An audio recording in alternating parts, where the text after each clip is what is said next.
Las tres armas más poderosas de toda la mitología. Antes de sumergirte en este mundo de misterios, regístrate y haz clic en la campanita.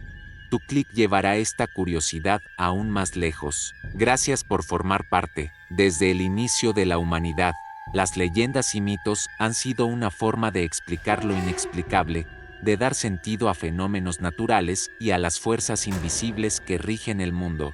Dentro de estas narrativas, un elemento recurrente y fundamental son las armas mágicas o divinas, objetos cargados con un poder que va más allá de lo humano, capaces de moldear el destino de reinos enteros, de dioses y de héroes legendarios. En la vasta y rica tradición mitológica de diversas culturas, el arma perfecta no es simplemente un instrumento de combate, sino una extensión de la voluntad de los dioses, un símbolo de autoridad suprema y un reflejo de las fuerzas cósmicas que gobiernan el universo. Estas armas poseen un poder tan grande que, en manos equivocadas, pueden desatar la destrucción total, mientras que en manos justas pueden proteger a la humanidad y restablecer el orden en tiempos de caos. A lo largo de los siglos, múltiples relatos han destacado tres armas que se elevan sobre todas las demás, no solo por la inmensidad de su poder, sino por la profundidad de su simbolismo y el impacto que tuvieron en las leyendas que han sobrevivido hasta nuestros días.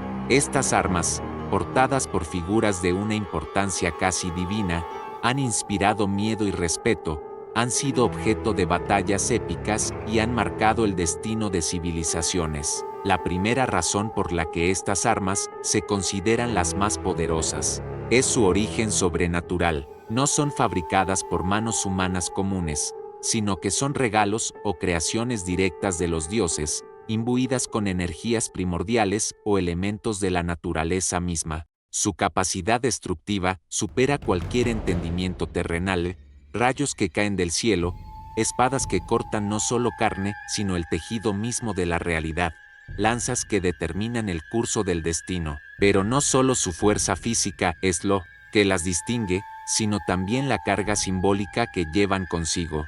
Cada una representa un concepto fundamental dentro de su cultura de origen: la justicia divina, el poder absoluto, la protección del orden sagrado o la venganza inevitable. Por eso, conocer estas armas es también entender las cosmovisiones que las engendraron, las creencias y valores que cada pueblo quiso transmitir a través de sus historias. En esta serie, nos adentraremos en la historia y las leyendas que rodean estas tres armas legendarias. Exploraremos sus características, los relatos de quienes las empuñaron y las consecuencias que sus poderes trajeron al mundo. Desde la mitología griega hasta las tradiciones nórdicas y la cultura hindú, descubriremos cómo diferentes civilizaciones concibieron armas tan formidables que parecen desafiar el tiempo y la lógica. Además, analizaremos las leyendas en las que estas armas aparecen como protagonistas centrales en conflictos que no solo cambiaron el curso de las guerras,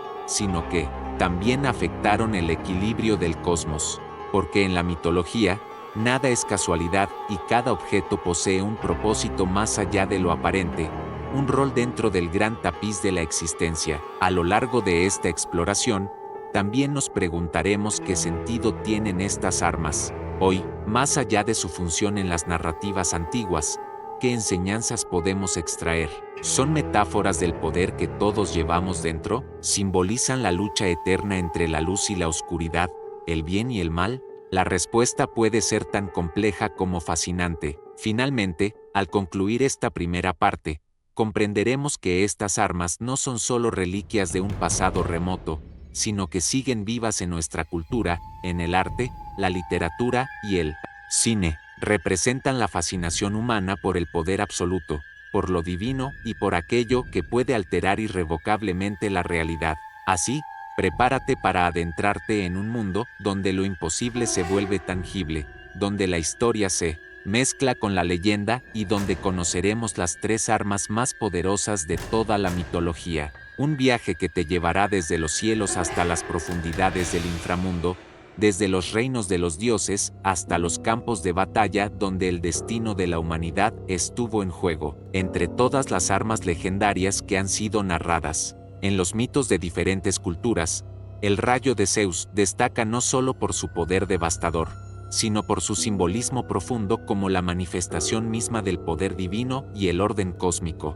Este arma, que no puede ser entendida simplemente como un objeto de guerra, representa la voluntad de los dioses para gobernar y mantener la armonía en el universo. Según la mitología griega, el rayo fue forjado por los cíclopes, esos gigantes, de un solo ojo reconocidos por su habilidad para crear armas y artefactos imponentes. Fue durante la guerra que enfrentó a los olímpicos contra los titanes, la titanomaquia, que Zeus recibió este regalo supremo.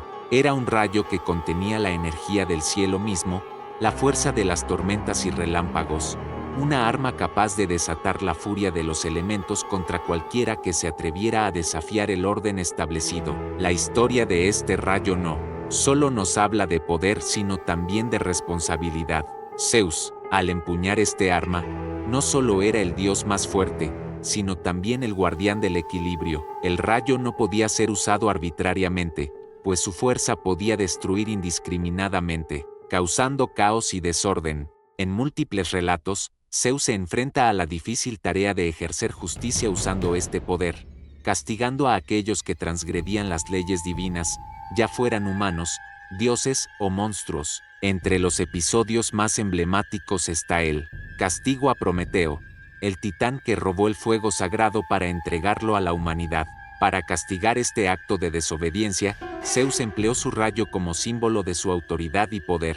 Pero no fue solo una cuestión de castigo físico, sino una demostración de que el poder divino está más allá del alcance de los mortales y debe ser respetado. Además, el rayo de Zeus simboliza el poder de la naturaleza y la furia de los cielos. La electricidad y las tormentas eran fenómenos que los antiguos griegos no podían controlar ni explicar completamente, por lo que atribuirlas a un arma divina les permitía entender y respetar estas fuerzas. El rayo se convierte en una metáfora del poder natural, un recordatorio del equilibrio frágil entre la creación y la destrucción. Este arma, a pesar de ser legendaria y mítica, ha trascendido el tiempo y la cultura, influyendo en la iconografía y el arte en todo el mundo occidental. La imagen de Zeus, lanzando su rayo desde el Olimpo, es un símbolo eterno del poder supremo y la justicia implacable, una representación que ha permeado la literatura, la pintura, la música y el cine.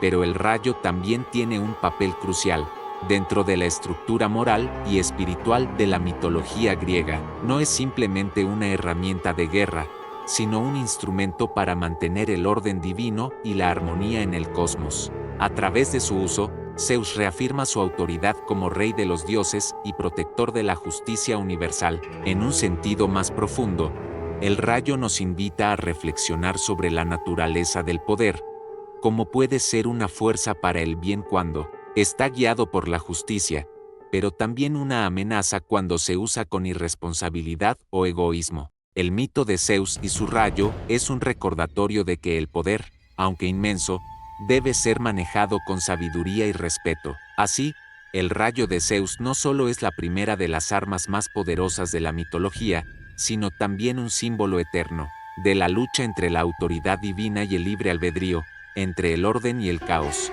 En las historias que han sobrevivido, este rayo ha moldeado el destino de dioses y mortales, marcando el camino para comprender cómo las culturas antiguas entendían el equilibrio entre poder y justicia. A medida que avanzamos en esta exploración, veremos que otras culturas, aunque con diferentes mitos y creencias, han creado sus propias armas legendarias que cumplen funciones similares, símbolos de poder supremo que trascienden el tiempo y nos hablan sobre la naturaleza humana y divina. Sí, el rayo de Zeus representa el poder del cielo y la justicia de los dioses. Entonces, la segunda arma más poderosa de toda la mitología encarna algo mucho más sombrío, letal y misterioso, el filo que corta el alma y desafía el destino. Nos referimos a Gungnir, la lanza de Odín, el padre de todos en la mitología nórdica, un arma temida incluso por los dioses, no por su volumen o violencia aparente, sino por su precisión, su invencibilidad y su vínculo con las antiguas fuerzas del universo. Gungnir no fue creada por humanos ni por dioses comunes. Fue forjada por los enanos Brokkr y Eitri, los mismos artesanos legendarios que crearon Mjolnir, el martillo de Thor.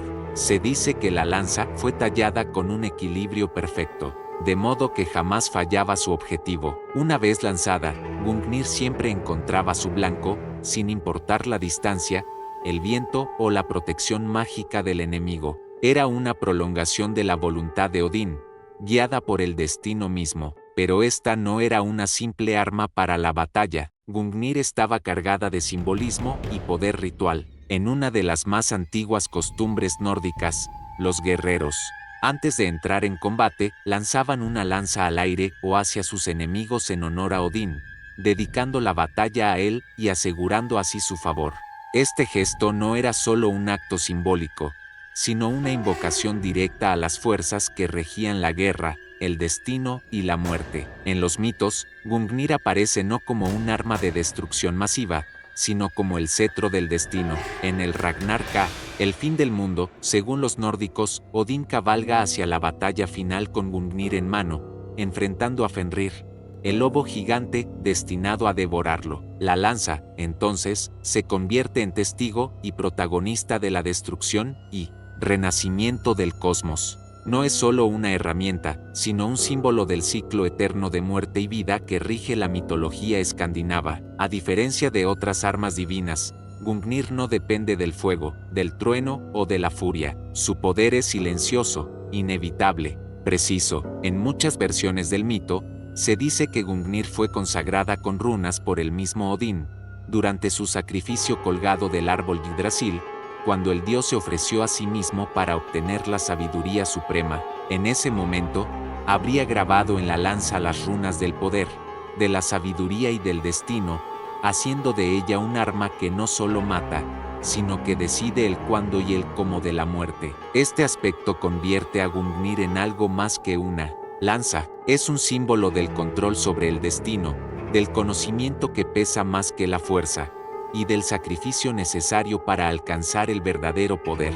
Porque Odín, el dios que todo lo ve y todo lo sabe, no busca solo ganar batallas físicas. Él quiere descifrar los secretos del universo, manipular los hilos invisibles que conectan la existencia, y Gungnir es su instrumento más fiel en ese propósito. En la poesía escáldica, la figura de Gungnir se repite como una constante. Poetas antiguos la describen como una extensión de la voluntad divina, una lanza que representa la ley y la verdad impuesta desde lo alto. No se trata simplemente de matar enemigos, sino de dictar la última palabra en cualquier conflicto. En este sentido, Gungnir representa el poder de quien no necesita alzar la voz para ser escuchado, de quien conoce tanto los secretos del mundo que puede mover sus piezas sin resistencia. La lanza también ha trascendido su tiempo, inspirando no solo a los guerreros vikingos, sino a generaciones enteras de escritores, artistas y pensadores fascinados por la figura de Odín y su enigmática arma. Incluso en videojuegos, películas y literatura moderna, Gungnir aparece reinventada, reinterpretada, pero siempre cargada con el mismo mensaje: el verdadero poder no ruge, susurra, y cuando habla, nadie puede ignorarlo. En el contraste entre el rayo ensordecedor de Zeus y la silenciosa certeza de Gungnir, vemos cómo diferentes culturas imaginaron el poder absoluto. Una representa la furia del cielo, la otra el control del destino. Ambas son armas imposibles de detener, pero mientras una destruye, la otra sentencia. Ambas son necesarias para mantener el equilibrio en sus respectivos mundos mitológicos. Y sin embargo, aún falta una tercera arma, una que, según algunos relatos, es capaz de poner de rodillas no solo a los dioses, sino a las propias leyes del universo. Un objeto forjado en el caos, nacido de la destrucción y destinado a alterar el orden eterno de la existencia. Pero para descubrirla, tendremos que avanzar un paso más en este viaje a través de las armas más poderosas jamás imaginadas. Hemos descendido desde los cielos con el rayo de Zeus, y atravesado los hilos del destino con la lanza de Odín.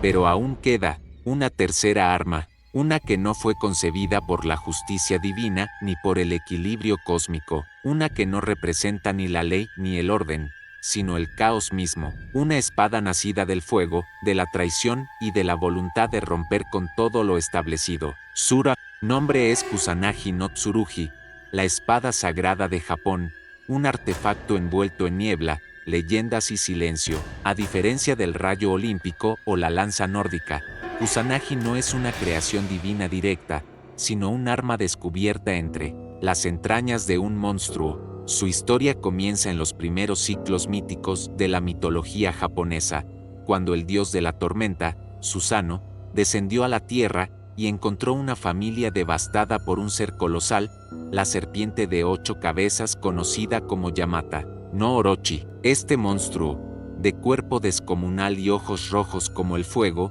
exigía cada año a una de las hijas de la pareja, y ahora solo quedaba una, la joven Kusinada Hime. Susano, con astucia y valentía, ideó un plan, emborrachó a la serpiente con sake fortísimo, y una vez dormida, la cortó en pedazos. Al abrir su cola, encontró algo inesperado, una espada, no una cualquiera, sino una que brillaba con un fulgor antinatural, como si la oscuridad misma se reflejara en su hoja. La llamó Ame no Murakumo no Tsurugi, la espada de las nubes del cielo. Más tarde, pasaría a conocerse como Kusanagi, la cortadora de hierba, pero su historia no acaba ahí. Susano ofreció la espada a su hermana, Amaterasu, diosa del sol y regente del cielo, en señal de reconciliación tras haber causado grandes ofensas. Ella aceptó el regalo y más adelante lo entregó a su descendiente, Ninigi no Mikoto, quien bajó del cielo para gobernar Japón.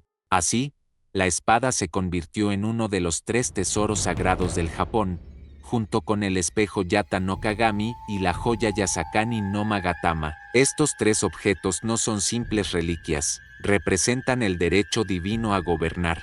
Kusanagi no es famosa por su fuerza física o su capacidad destructiva, como el rayo de Zeus. Su poder es simbólico, espiritual y político. Según la tradición, quien la posea no solo empuña una espada, sino también el favor de los dioses y la autoridad legítima para reinar sobre la tierra. En este sentido, Kusanagi es más que un arma, es la piedra angular del imperio japonés, el vínculo sagrado entre los cielos y el trono. Pero hay más. Algunos mitos atribuyen a la espada poderes extraordinarios. Se decía que podía controlar el viento y cortar cualquier cosa, incluso lo intangible. En uno de los relatos más conocidos, el héroe Yamato Takeru, disfrazado y atrapado por sus enemigos en una llanura en llamas, usó Kusanagi para cortar la hierba que lo rodeaba y, al agitarla, desvió el fuego hacia sus perseguidores. Desde entonces, la espada se asoció con la supervivencia milagrosa, la estrategia y el poder sobre los elementos. Lo fascinante de Kusanagi es que, a diferencia de otras armas míticas, nunca ha sido vista por ojos profanos. La tradición sostiene que se encuentra oculta en el santuario de Atsuta, en Nagoya, pero incluso los emperadores no pueden verla directamente. Su presencia es tan sagrada que su sola mención ya es un acto de respeto y reverencia. Algunos creen que ya no existe físicamente, que fue destruida en incendios o guerras, pero en Japón, el mito pesa más que la evidencia, y el mito de Kusanagi está más vivo que nunca. En el contexto de las 3 armas más poderosas, Kusanagi representa la soberanía divina. Si el rayo de Zeus impone justicia y Gungnir decide el destino, Kusanagi otorga el derecho a gobernar.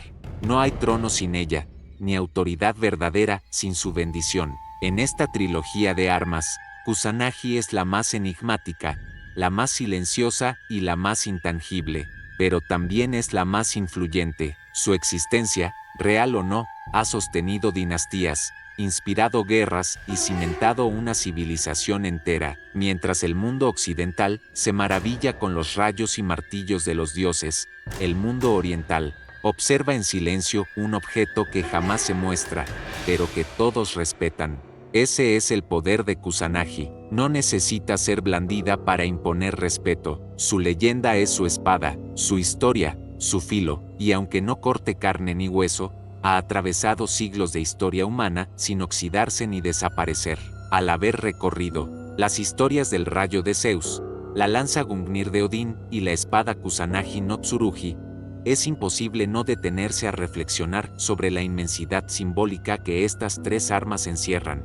A simple vista, podrían parecer simples instrumentos de guerra o artefactos legendarios usados por dioses, pero al observar con atención cada una, comprendemos que no se trata únicamente de poder físico. Estas armas son extensiones de conceptos mucho más profundos. El orden, el destino y la autoridad sagrada son el reflejo de las civilizaciones que las crearon y la forma en que esos pueblos concebían el universo.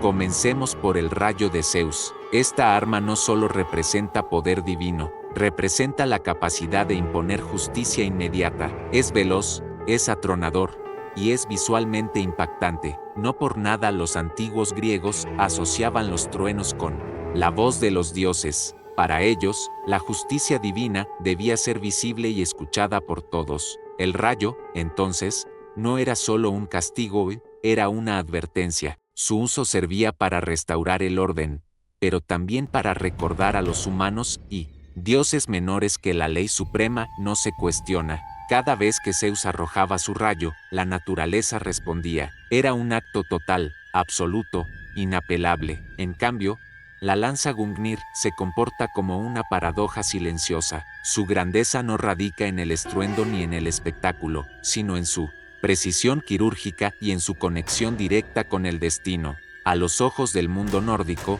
no existía mayor poder que el conocimiento del fin de todas las cosas. Odín no lucha por gloria ni por venganza, lucha porque sabe que debe hacerlo. Gungnir, al igual que las runas que la adornan, actúa como un canal entre lo inevitable y lo presente. No yerra jamás, no porque sea infalible por arte, sino porque el destino ya ha sido decidido. Es la manifestación de lo inmutable. Su existencia pone en duda el libre albedrío y convierte cada movimiento en parte de una profecía. Kusanagi, por otro lado, se aparta completamente de esa visión bélica o cósmica. Su poder es político, espiritual y cultural. La espada no ruge, no brilla en tormentas ni dicta el fin de los tiempos. Kusanagi actúa desde el silencio, desde la fe en su existencia y en lo que representa. Japón es un país profundamente ritualista, donde la imagen del emperador y su conexión con los dioses son más importantes que su rol administrativo. En ese contexto, Kusanagi no es un arma de guerra, sino el símbolo supremo de la legitimidad divina, la prueba de que quien gobierna ha sido elegido por los cielos. Es la prueba de que el trono es sagrado. Su poder no reside en cortar, sino en existir. Estas diferencias son cruciales para entender cómo cada cultura concebía el poder. Los griegos, apasionados por el debate y la lógica, veían la justicia como algo activo, ruidoso, que debía ser impuesto con fuerza. Los nórdicos, obsesionados con el destino y la fatalidad, entendían que el verdadero poder residía en aceptar lo inevitable con honor. Y los japoneses, marcados por siglos de tradición, veían en la permanencia y la discreción la forma más elevada de autoridad. Pero también hay similitudes. Las tres armas fueron entregadas por entidades sobrenaturales o surgieron de actos sagrados. Ninguna fue forjada por humanos corrientes. Todas están estrechamente ligadas al derecho de gobernar o de liderar, y cada una representa un aspecto distinto de lo divino. Zeus gobierna con autoridad activa, Odín con sabiduría y sacrificio, y el emperador japonés con la gracia de los dioses. Incluso en el uso narrativo de estas armas podemos ver cómo cada cultura proyectaba sus miedos y esperanzas. El rayo de Zeus castiga la soberbia, Gungnir confirma la inevitabilidad del final y Kusanagi asegura la continuidad de una dinastía. Las tres enfrentan el caos a su manera, ya sea desde el cielo, desde las runas o desde un templo silencioso. Y hay algo más fascinante: a pesar de su poder inconmensurable, ninguna de estas armas garantiza la victoria eterna. Zeus debe seguir demostrando su dominio frente a nuevos desafíos. Odín está destinado a morir incluso con Gungnir en mano, y el emperador japonés, aunque custodie Kusanagi, no escapa a los dilemas del mundo real. Es como si cada arma, en lugar de resolver todos los problemas, viniera acompañada de una carga, de una responsabilidad. El poder no es gratuito, y las consecuencias de usar estas armas son tan inmensas como sus dones. Por eso, el legado de estas armas sigue vivo, no solo porque aparezcan en libros, películas o videojuegos, sino porque representan una verdad profunda que trasciende el mito. El verdadero poder siempre tiene un precio, y ese precio, más allá del daño físico, es el peso del significado, de lo que simbolizan, de la historia que cargan, porque al final, estas no son simples armas, son espejos del alma humana, de nuestras aspiraciones, de nuestros miedos, y de todo aquello que aún no entendemos. La última de las tres armas más poderosas de toda la mitología no proviene de dioses nórdicos ni griegos, sino de una tierra misteriosa y lejana, cuyos mitos están envueltos en silencio, niebla y honor ancestral. Hablamos del legendario Kusanagi no Tsurugi, la espada sagrada de Japón, una de las tres reliquias imperiales que forman parte del tesoro sagrado del Japón. Su nombre significa literalmente la espada cortadora de hierba, pero su historia va mucho más allá de lo que suena. Es una leyenda forjada en venganza, fuego y dioses que caminan entre humanos. Cuenta el mito que el dios Susano, el hermano tempestuoso de la diosa del sol Amaterasu, descendió del cielo tras ser expulsado del Takamagahara, el reino celestial. En su errante viaje por la tierra, Susano encontró a una familia devastada por un monstruo, el terrible dragón de 8 cabezas y 8 colas, llamado Yamata no Orochi. Este ser colosal devoraba cada año a una de las hijas del anciano Asinasuchi y su esposa Tenasuchi. Solo quedaba una hija, la joven Kusinada. Susano, con la astucia de un guerrero divino, aceptó enfrentar al dragón, pero no por misericordia, sino con una condición: si lograba derrotarlo, Kusinada sería su esposa. Los padres, desesperados, aceptaron. Entonces, Susano preparó una trampa. Colocó 8 grandes cubas de sake en 8 lugares distintos, una para cada cabeza del monstruo. El dragón cayó en la trampa. Al embriagarse, sus cabezas cayeron dormidas una a una, y así, Susano lo decapitó una por una, hasta que al cortar una de las colas, encontró algo sorprendente: una espada de fulgor divino escondida en su interior. Esa espada era Ame no Murakumo no Tsurugi, la espada de las nubes del cielo, la cual luego sería renombrada como Kusanagi no Tsurugi. Susano, sabiendo que era un arma sagrada, se la ofreció como muestra de reconciliación a su hermana Amaterasu. Desde entonces, la espada se convirtió en un símbolo del linaje imperial japonés. Pero su leyenda no terminó ahí. Siglos más tarde, esta misma espada sería entregada a un mortal, el joven y valiente Yamato Takeru, un príncipe de la familia imperial. Durante una campaña militar en las llanuras del este, sus enemigos lo traicionaron y lo llevaron a una trampa, incendiando el campo alrededor suyo. Pero cuando todo parecía perdido, Yamato usó la espada para cortar las altas hierbas y controlar el viento, desviando el fuego y escapando de la muerte segura. Por esta hazaña, la espada fue renombrada Kusanagi no Tsurugi, la que corta las hierbas, en honor a ese acto milagroso. Aunque la existencia física de esta espada sigue siendo un misterio, pues nunca ha sido exhibida al público, se cree que reposa en el santuario de Atsuta, en Nagoya, como parte del tesoro imperial japonés. Junto con el espejo Yata no Kagami y la joya Yasakani no Magatama, la espada representa el valor y el derecho divino de los emperadores del Japón. Incluso hoy, durante la ceremonia de ascensión al trono, una réplica simbólica de Kusanagi es presentada como parte del ritual sagrado, afirmando que el emperador es descendiente directo de los dioses. Pero, más allá de su importancia simbólica, Kusanagi no es solo un artefacto ceremonial, es la encarnación del poder divino, la justicia celestial y el vínculo entre los humanos y los kami, los espíritus sagrados. Se dice que quien posea la espada tiene en sus manos el destino del país. Algunos incluso creen que si la espada desaparece o cae en manos equivocadas, Japón entrará en una era de oscuridad.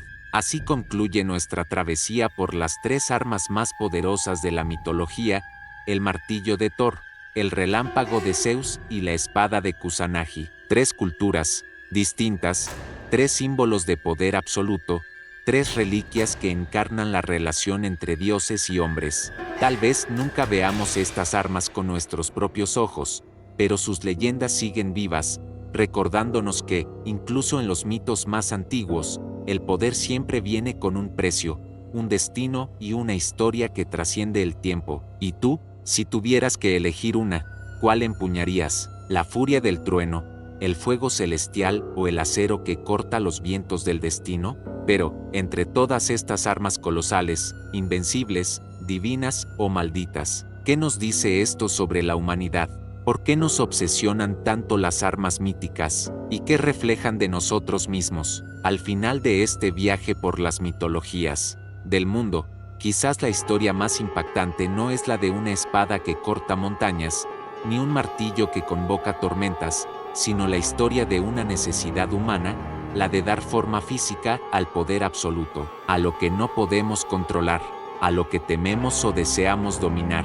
En cada rincón del planeta, los pueblos han creado leyendas sobre armas imposibles, desde la espada de Damocles colgando por un hilo sobre el rey, hasta la lanza que perforó el costado de Cristo. No importa el continente ni la época, siempre habrá un objeto que encarna la destrucción o la justicia. La creación de estas armas legendarias no es casualidad, representan la ansiedad humana frente al caos, al mal, al castigo divino. Son una forma de decirle, esto está más allá de lo humano. Y, sin embargo, siempre hay un héroe que las porta, un semidios, un guerrero elegido, alguien digno de controlar ese poder.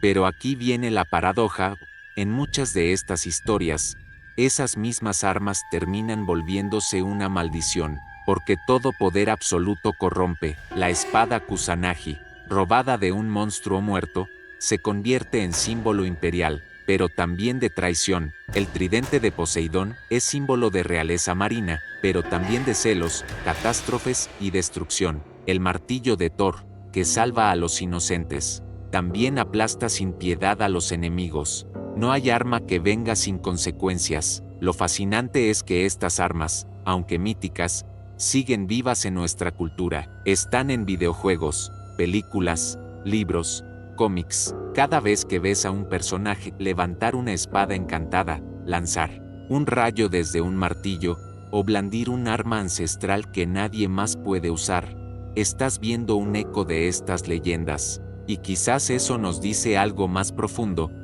que, aunque ya no creamos literalmente en dioses antiguos, seguimos creyendo en el símbolo del arma poderosa, porque seguimos teniendo miedo, seguimos anhelando control, seguimos buscando justicia, y seguimos deseando que, de alguna forma, exista algo, o alguien capaz de usar ese poder de forma correcta. Y aquí llegamos a un punto clave: ¿de verdad es el arma la que tiene el poder? ¿O es el portador? Muchas de estas leyendas nos recuerdan que no importa cuán poderosa sea una espada, si el corazón de quien la sostiene está corrompido. En la historia de Excalibur, por ejemplo, no era la espada lo que hacía especial a Arturo, era Arturo quien, por su humildad, su nobleza, su sabiduría, era digno de blandirla. Lo mismo ocurre con el martillo Mjolnir, solo quien es digno puede levantarlo. Esta idea, profundamente simbólica, nos dice algo vital: el poder no debe ser accesible a todos, y, más aún, el poder sin virtud es destructivo. Y así, entre leyendas, dioses y armas, regresamos al mundo real. ¿Qué armas hemos creado? ¿Qué poder hemos puesto en nuestras propias manos? Hoy tenemos bombas que pueden destruir ciudades, tecnología capaz de alterar la naturaleza, inteligencia artificial que transforma la realidad. Somos, en muchos sentidos, los nuevos herreros míticos, y la pregunta es, ¿hemos aprendido algo de las leyendas? Tal vez, las antiguas historias no estaban hablando solo de dioses y héroes, tal vez estaban hablando de nosotros, de lo que podríamos ser, si no tuviéramos cuidado, de cómo el poder necesita límites, de cómo una sola arma, en manos equivocadas, puede cambiar el destino del mundo, porque al final, la historia más aterradora no es la de un Dios con un rayo, sino la del hombre que se convierte en Dios con una sola decisión, y quizás, por eso seguimos contando estas historias, porque necesitamos recordar, porque necesitamos advertirnos, porque, en el fondo, sabemos que las armas más poderosas de la mitología son un reflejo de los peligros más reales de la humanidad. Si te gustó esta curiosidad, deja un comentario y comparte este video para que más personas puedan descubrir más sobre los misterios del mundo. Gracias por acompañarnos, y nos vemos en la próxima curiosidad.